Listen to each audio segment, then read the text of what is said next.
Kementerian Pertahanan Federasi Rusia merilis rekaman kerja tempur dari Tengah Angkatan Bersenjata Rusia. Rekamannya ramai beredar di media sosial Telegram pada Kamis 9 Maret 2023. Dalam rekaman tersebut menunjukkan dua kendaraan militer peluncur rudal Rusia sedang beroperasi menyerang ke arah musuh.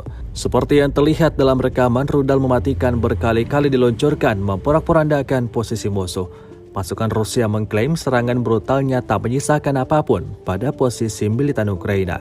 Hingga video ini beredar, beragam komentar dituliskan warganet.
Terima kasih sudah nonton.